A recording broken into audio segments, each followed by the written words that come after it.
Hello, fellow composers. Thank you for stopping by. I posted on my Facebook page for feedback regarding a sample library kind of overview, and I saw that CineBrass came up the most. So the following video will be an overview of the content of CineBrass, as well as my opinions, thoughts, and some tips and tricks for using the library. This will not be an hour-long, in-depth, patch-by-patch review.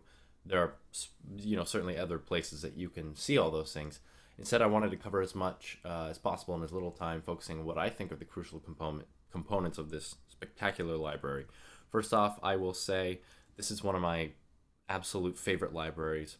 There are so many strengths that the few weaknesses I think it has are so outweighed. It's a staple. I think it's been in almost every one of my projects I've used since I purchased it. Okay, first off, so there's CineBrass Core and CineBrass Pro. If you are looking to buy a CineBrass product tomorrow, as with most libraries, I would just start with Core. I think in terms of cost effectiveness and what it gives you, I think Core is, I mean, they call it Core for a reason, but I think it's just a more stable library. It doesn't have a lot of some of the effects and the different mutes and different ensemble patches and whatnot, but it's just such a solid library. I think it dollar for dollar, it is one of the most cost-effective libraries I've ever purchased, and the Core even more so than Pro. So that being said, if we look at the instrument options here, you'll see there are trumpets, horns, trombones, bass trombone, tuba, and then cimbasso. We won't worry about that as much. And then horn ensemble rips, trumpet ensemble effects, and low brass pad. And then as well, these are the combined, so all the different articulations are within each patch, depending on which patch you load. Then they do have the split patches. But I personally love the way they don't use key switches. They use velocities to switch between articulation. So between you playing it live on the keyboard and then you adjusting velocities in your piano roll or however you do that, you can get very precise with the way the line moves and the articulations, and it's so much easier than loading up tons of different patches and key switching, or just how it's normally done. So I really appreciate that about Cinesamples, but especially how it works in CineBrass. So for example, if I load up the trumpets ensemble articulation, there it is. All right, so the default mic position here is this full mix. It's good, but I much more prefer the surround mics. It gives it a little bit of room, and it places it more in its natural space in the recording hall. Like the trumpets usually are to the right of the audience, and so it sounds more placed and a little bit back to the right when you use the surround mics. Of course, instead of just turning on the full mix, you can turn on the close room and surround and just adjust those individually. But I find just the surround mix by itself the surround mics are very effective. This is an EQ channel right here, and this is a little bit of extra reverb. I just turn those off because I just love the natural sound here. Any EQing I will do in the mix by just popping in a normal EQ or another plugin. Okay, first off, let's talk about the articulation. As you can see, there's a legato articulation, which is basically the same as a sustain articulation, depending on your settings, poly or mono. But we'll talk about that in a bit. At a low velocity are your shorts, your eighth notes. At a slightly higher velocity, you have your short quarter notes, and then at a quite hard velocity, you have longer notes. So it'll sound something like this. And all these are mod wheel dependent. And the mod wheel doesn't just change the volume, it's actually changing the attack and the performance. So I'll turn the mod wheel to about 50. And I will play very softly, and I'll move harder at the velocity so you can hear the different articulations.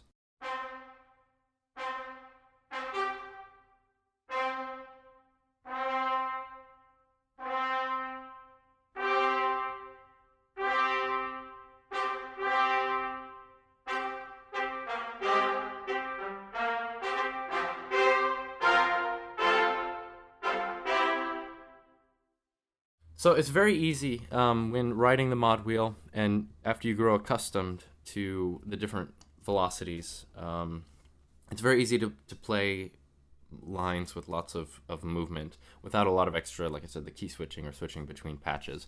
Now, all these are adjustable. So if you don't want a lot of shorts, you can either turn it off, or you can assign it to a different CC. You can assign it to pedal, or you can just disable it. So you can customize it exactly how you want it. Or you can change shorts on low velocity instead of high velocity. Anyway, there's different ways of arranging this so it plays the way you want it. I won't get into all that. You can see it here. And then if you hold down the pedal, it will trigger the sustain / legato patches. And so if we go to settings, you can either turn on the mono, so it plays one legato note at a time, but they've also programmed in legato, so you are able to play 2 to 3, or I think sometimes 4 notes. I don't remember exactly what was programmed, but you can play those and it will trigger the legato of the chords. Now, this is one of the weaknesses of the library. If I play 2 notes with this patch, it doesn't divisi. You now have 2 full trumpet sections playing 2 different notes. So, but I think they did a good job of balancing it out, and it doesn't sound too big. Like, there's no phasing and whatnot in the mics, like from room tone.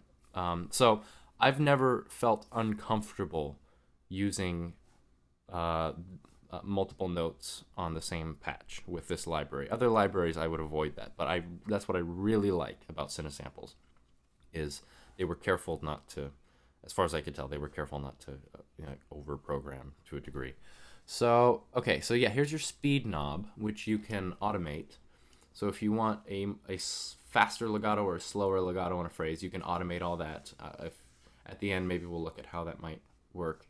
And then here's your legato transition volume. So if you want a slow legato, but you don't want it to stick out too much, you can pull the legato volume down. Likewise, you can pull it up. Also automatable. So I'll turn this on poly, and I will put it again about halfway up on the mod wheel and just play some things. I don't really know what I'm playing here, so.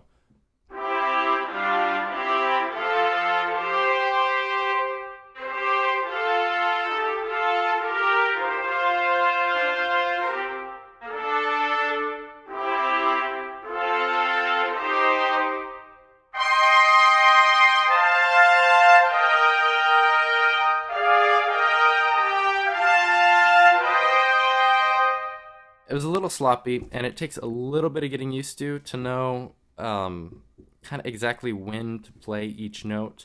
If you play all of them at the same time, like more than 2 notes, for example, sometimes it fishes around for the right legato. So I generally don't play more than 2 notes per pass or per track. So if I'll have one trumpet ensemble patch, and then I'll create another one and play a third or a fourth legato note on those. So some people might want to break it up into 4 individual patches if they're playing 4 notes per chord.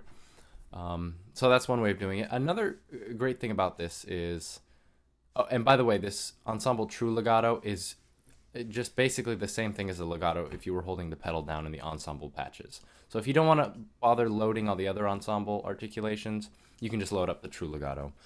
Let me play a single line just to get absolute clarity. Sometimes I'll switch to mono, but it actually doesn't really matter. And I'll just put these about half.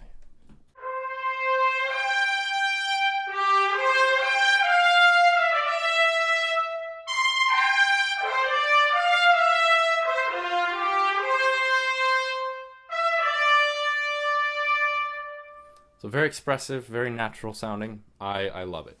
So then there's a trumpet solo. This isn't the ensemble, and this goes for anywhere, like the horn. They have a solo there, and there's some other solo instruments in CineBrass Pro. But this is a great way of adding a little bit of a layer or having a divisi sound. The downside of the solo instruments, it's not so much a downside, it's just how it works, I guess. It doesn't have the really brassy sound for the louder articulations. It's a little bit more mellow, but it's a great way to get a what's the right word? A divisi sound without overloading on the section. So I'll play a little bit of the French horn, or sorry, the trumpet solo.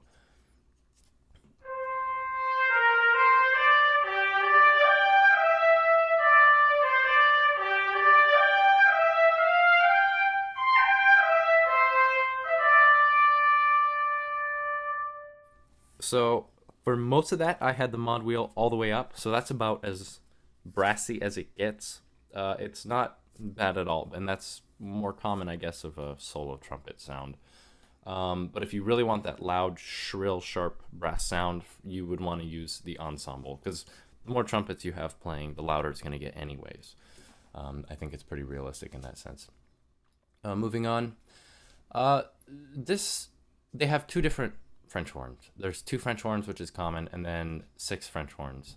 So if you're looking for just a big brassy sound, the 6 French horns is great, but I'm particularly fond of the legato on these 2 French horns.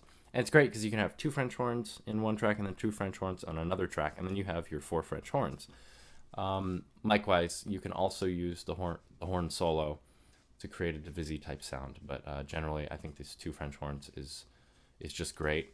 I was a little sad, as you can see on the mapping, they only have short 8th notes. They don't have the 8th, quarter, and half, as like they do on some of the other patches. So you're a little bit limited in how you can articulate different phrases, but I love the sound of these. So again, mod wheel about half, and as I play, I'll kind of move it around so you can hear.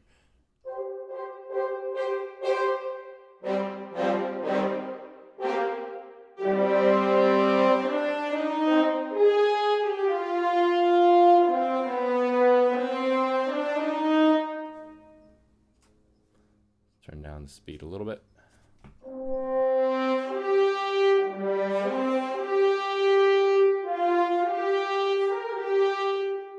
Turn up the speed.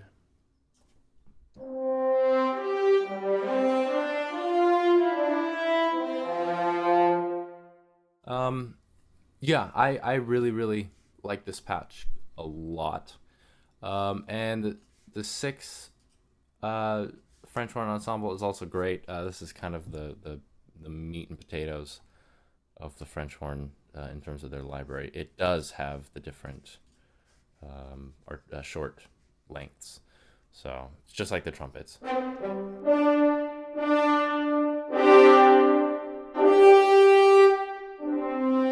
Oh, I think it's on mono. Oh yeah, there we go.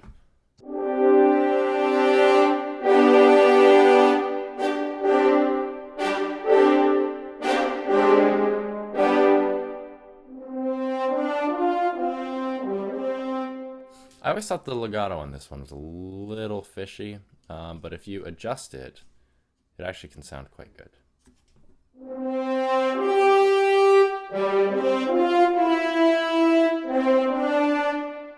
I'm not sure what I'm hearing. I've always wondered what's the best way, like slow legato with louder volume. I'm not sure.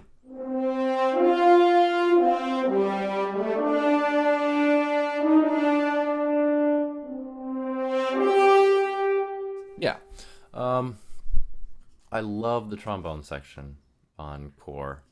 It does not have legato, but it does have sustain. So you just hold down the pedal and it does the sustain. They just didn't record the legato transitions. It does have all the different shorts, so it's great. They don't have an individual tuba. They have the tuba and bass trombone, but I love the sound of this patch. And then they have another bass trombone and cimbasso.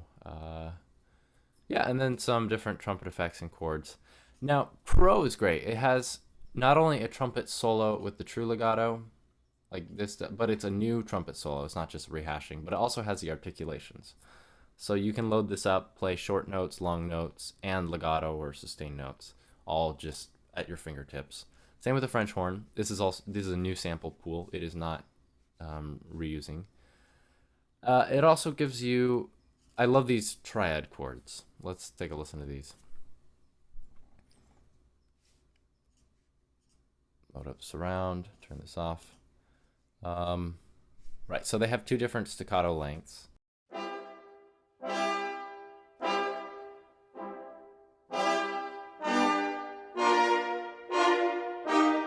As we move around the key, like so towards the top, I think they're minor chords. If you go a little higher, I think it's like octaves.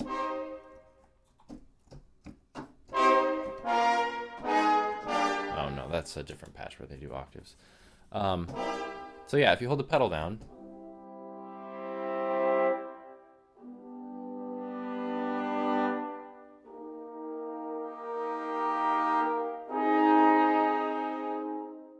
it's just a really fast way, because that is a true Divisi. They had the three horns playing 1, 2, 3 notes. Maybe they had 4 horns playing 3 notes, so there's some sharing, but I don't know. But they are triad chords. They do that also with 7th chords. Yeah, and then they have some ensemble rips.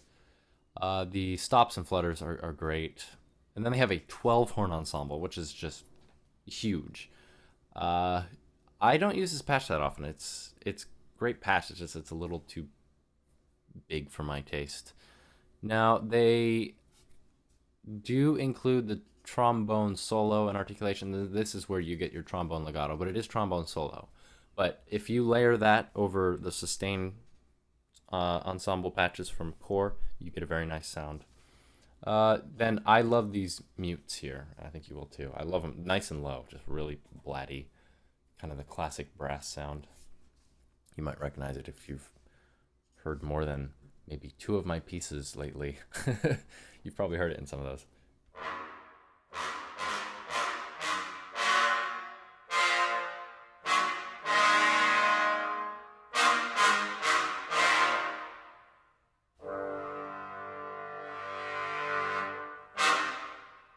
Yeah, it's really fun. Then they have different mutes, harmony mute ensemble, and then the tuba is great. So this is where if you have Core and Pro, you really have a traditional full. You have all the main instruments of a brass section in an orchestra. So tuba solo, articulations, tuba solo, true legato. Usually there's only 1 tuba in an orchestra anyway, so don't worry about it being a solo instrument. And then they have full ensemble effects, 1, 2, and 3. These are fun, just for some coloration. This is where, so just like the French horn chords, the triads, they have full brass ensemble high and full brass ensemble low. This is great for just you don't want to spend time loading in all these different instruments for something. You just load that up and you use that at the bottom of a chord. It really fills it out. And then this is the monster low brass. Let me just play these for you so you can kind of get an idea of how monstrous these are. I'm telling you, love these surround mics.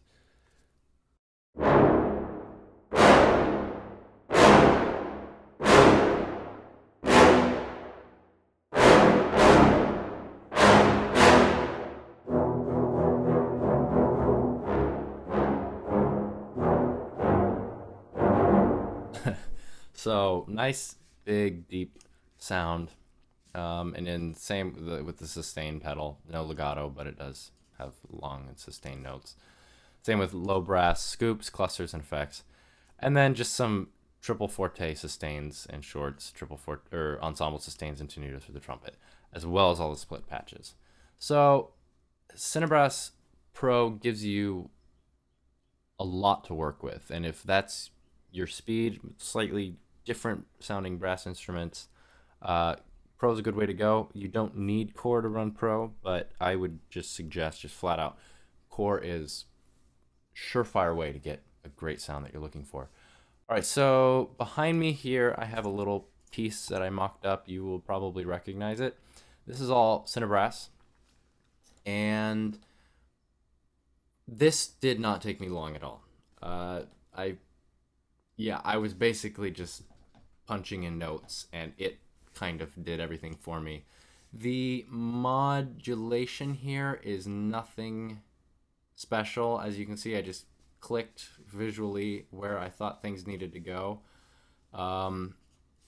This took a little bit of doing, but I didn't think about it. I'll explain what I was doing there in a second after you hear it. But yeah, this is what it is.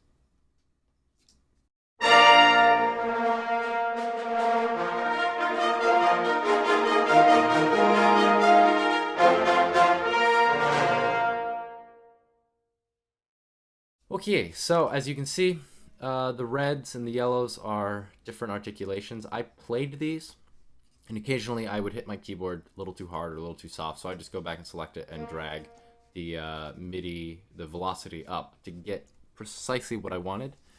Again, this is the 6 horn ensemble, and this is the 6 horn ensemble. So when I play this chord, technically I have 6, 12, 18 horns playing, but it doesn't really sound like 18 horns.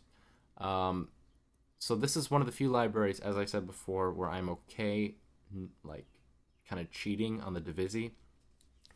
There aren't a ton of horn libraries that I'm aware of that give you that sort of depth, like Vienna Dimension strings, for example, or LA scoring strings will give you the different players or different smaller sections for divisi. Hollywood Strings does a little bit of divisi, but I'm not aware of any brass libraries that do that very extensively. So it's just something you have to live with. Yeah, so the horns together sound something like this.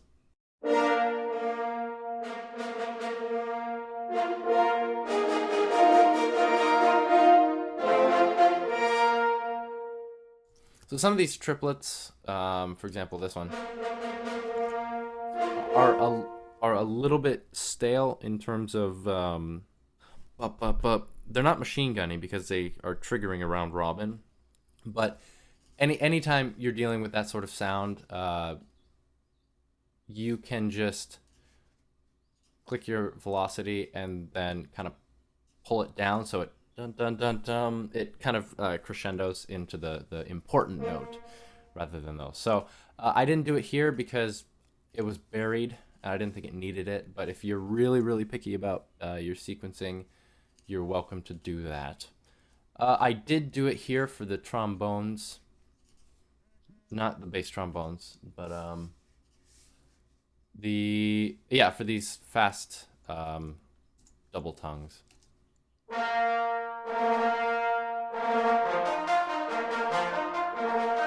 I pulled the mod wheel down a little bit just to have that extra crescendo and keep them growing. Yeah, the trumpets sound something like this.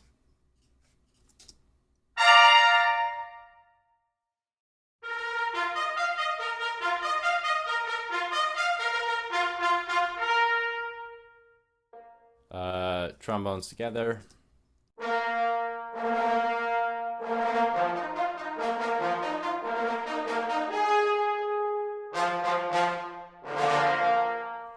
And then tuba by itself is a little boring.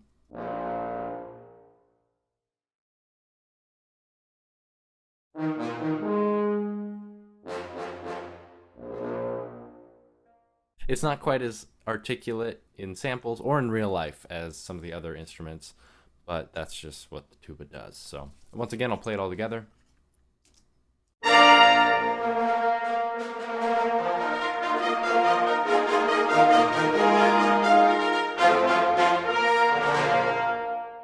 I just put a little bit of reverb on the master channel. I wouldn't usually do that, especially if I was going to bounce this to stems. But I did it just for this video. Okay, so let me load up the contact pane here. Oh, I have to do this. I was just gonna change mic positions to, let's do room and close, just to give you another idea of how these might sound. I really like how RAM efficient this program is.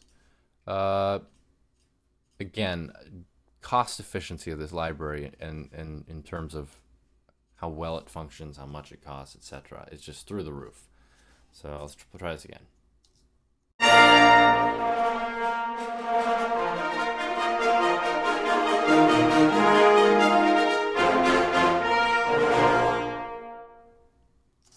All right, so there you have it. If you have any specific questions, go ahead and leave them in the comments below. I'll do my best to answer them. All in all, as I said, one of my favorite libraries, incredibly versatile, it's efficient, and I think it just sounds great. I think the samples were very well sampled. It wasn't recorded in too big of a room. It wasn't recorded in too small of a room. It gives you a lot to work with, and I think this is CineSample's like staple product. I think it's easily, far and away, their best. So Yeah, thanks for stopping by. If you have another sort of library that you're interested in taking a look at, if I own it, I would be happy to do an overview. Just let me know in the comments. Talk to you guys later.